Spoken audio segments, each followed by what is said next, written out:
దాని గురించి చెప్పేది ఏం లేదండి. వాడు పొట్టజించుకుంటే పేగులు కాలిపోయిన పడతాయి.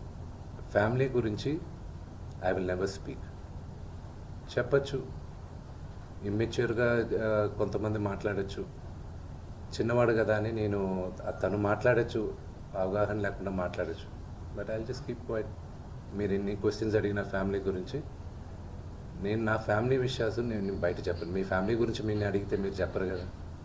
Same thing I will not talk about my family. Sir, మీరు ఫ్యామిలీ సమస్య అంటున్నారు, అదే ఫ్యామిలీతో నాకు రక్షణ కావాలని నాన్నగారు అంటున్నారు. ప్రాబ్లం ఎక్కడైందంటే, నేను కానీ ఊర్లో ఉంటే ఆ లెటర్ అసలు నేను కంప్లైంట్ ఇప్పించేవాడిని కాదు. I would have spoken to it. దీని అన్నిట్లోకి నేను విపరీతంగా నలిగిపోయేది. మా అమ్మ, ఆవిడ మంచాన్ని పడింది.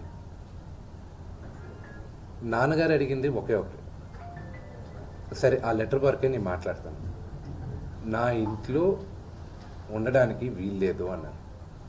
అంతవరకే మాట్లాడుతున్నాను, అంతవరకే. ఫ్యామిలీ గొడవ మీరు తమ్ముడిని ఇంట్లో ఉండొద్దు అంటానికి కారణం ఏంటి? తమ్ముడితో అభద్రతను ఫీల్ అవుతున్నారా? తమ్ముడు ఆస్తి అడుగుతున్నాడా? తమ్ముడు పెళ్లి చేసుకున్న వివాహం మీకు నచ్చలేదా?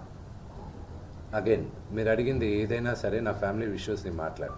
నేను లెటర్ పెట్టిన దాని గురించే మాట్లాడతాను. ఇవన్నీ మీరు ఏమన్నా ఊహించుకోవచ్చు. కానీ సుమాన పెళ్లి చేసుకున్నాడు, బిడ్డను కన్నాడు. అది శుభకార్యం, అది మంచిది. I hope he lives 100 years with good health and wealth. ఆయనకు అలాగ ఫీల్ అవుతున్నారంటే there is something I don't want to say anything about it. But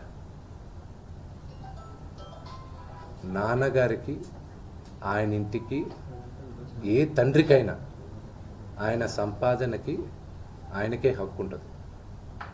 మా నాన్న ఆయన ఆస్తులన్నీ ఆయన కష్టార్జితం. మా నాన్న ఈ రోజుకి గర్వంగా చెప్పుకుంటారు, నాకు 2 చొక్కాలు ఉన్నాయి, ఆ చొక్కాలు నేను గంజి పెట్టుకొని నేను ఐరన్ చేసుకున్నాను. ఎందుకంటే డ్రెస్ అండ్ అడ్రస్, ఒక వ్యక్తితో ఎలా మాట్లాడతావు అడ్రస్, నువ్వు వేసుకున్న బట్టలు, డ్రెస్, ఈ రెండు గొప్పగా ఉండాలని. ఆయన తినడానికి, బ్రేక్ఫాస్ట్ తినడానికి డబ్బులు లేని రోజులు ఉన్నాయి ఆయనకి. ఆయనే గర్వంగా చెప్పుకుంటారు, మీ అందరి ముందు కూడా చెప్పున్నారు. ఆయన అక్కడి నుంచి ఆయన స్వయం కృషితో ఈరోజు ఆయన కానీ లేకపోతే మా అందరికీ మొదటి గుర్తింపు లేదు. మీరందరూ కూడా మాకు గౌరవం ఇచ్చేది కూడా మోహన్ బాబు గారి పిల్లలనే. ఇప్పుడు ఆయన లేకపోతే మేము లేము. ఇప్పుడు ఇట్ ఈస్ అన్ఫార్చునేట్. ఇప్పుడు ఆయన ఈరోజు నువ్వు నా దగ్గర ఉండడానికి వీల్లేదు అన్నాడంటే ఆయన ఇంట్లో, నేను ఉంటాను, నాకు హక్కేం ఉంది. నేను కానీ, మా సోదరి కానీ, నా సోదరుడు కానీ, మేమందరం బయట ఉండేవాళ్ళం. నేను బయట ఉంటున్నాను, సపరేట్ ఉంటున్నాను. ఈరోజు నేను జాయింట్ ఫ్యామిలీని నమ్ముతాను.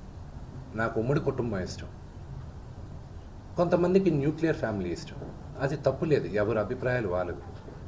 ఇప్పుడు నాన్నగారికి పలానా వ్యక్తి ఇంట్లో ఉండడం ఇష్టం లేదు, నా ఇల్లు ఇది వద్దు అన్నప్పుడు